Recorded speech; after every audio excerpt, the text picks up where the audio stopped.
Long enough to cover the subject and short enough to keep it interesting. Welcome to Outta My League. I'm Nick Diaz. So I'm recording this before Jay Johnson's press conference at 4:30. I'll do a reaction to that tomorrow. But I wanted to respond to the crew of people that keep on saying, I'm worried about him recruiting Louisiana in the SEC region because he's not from here. Okay, let me respond to that. I'll do that by doing what I do best, by telling you a story. So do y'all know who Mickey Rourke is? Mickey Rourke? So those of you who don't know, he's an actor, and he was nominated for Best Actor at the Oscars in 2010 for the movie The Wrestler, the sports movie, The Wrestler.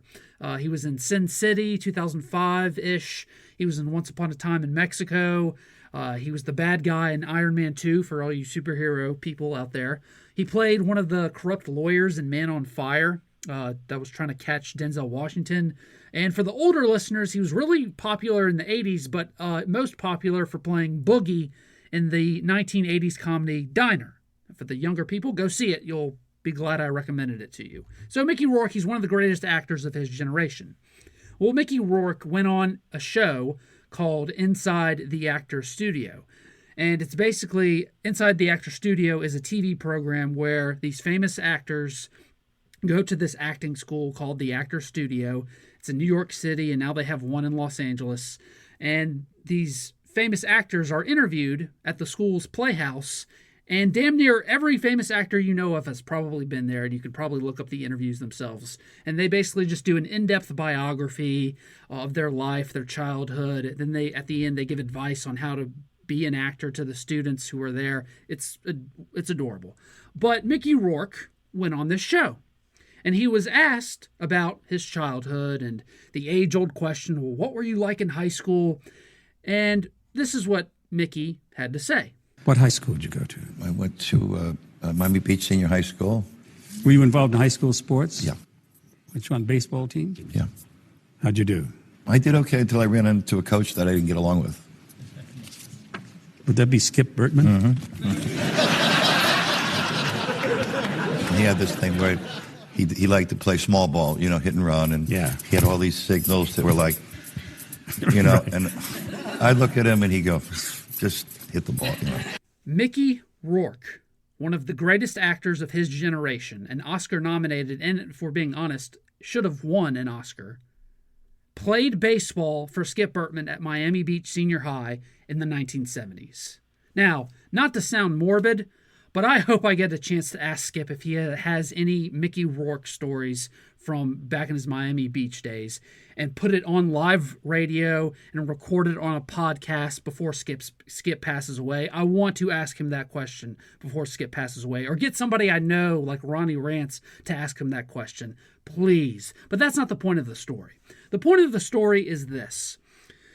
Listen to the crowd's reaction when he said Skip Bertman.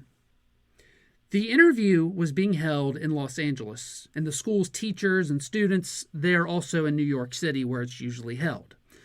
So these liberal arts majors, who probably have never watched sports in their entire life, and especially don't watch college sports in the Los Angeles, New York City region, the second he said Skip Bertman, even those people went wild and bursted out laughing. Oh, Skip Bertman, Skip Bertman. Oh my God, Skip Bertman.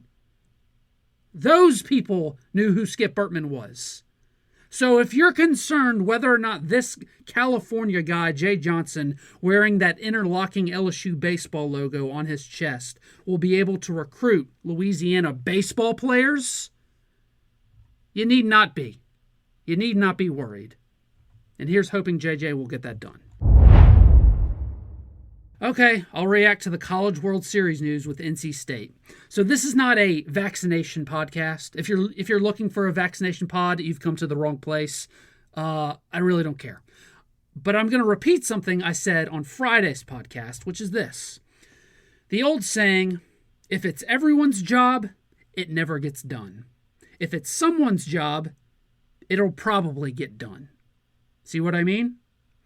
You need one voice to help get things done, or else everyone is left staring at each other, wondering, whose job is it? I don't know. I'm going to scratch my ass. I don't know. And that perfectly sums up the NCAA.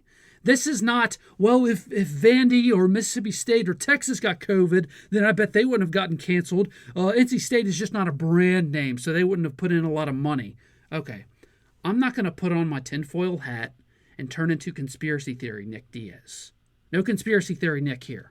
I'm not wearing a tinfoil hat, right? That's not the issue. The issue is that no one in the NCAA is in charge because everyone was doing their own thing.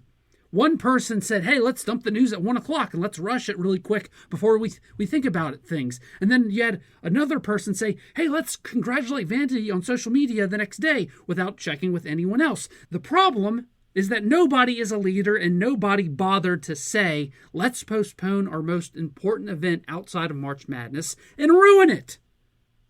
When it's everyone's job, it doesn't get done. When it's someone's job, it'll probably get done. That's the problem. Okay, Dare Rosenthal is transferring as I'm recording this podcast. He was out 6 games because of suspension.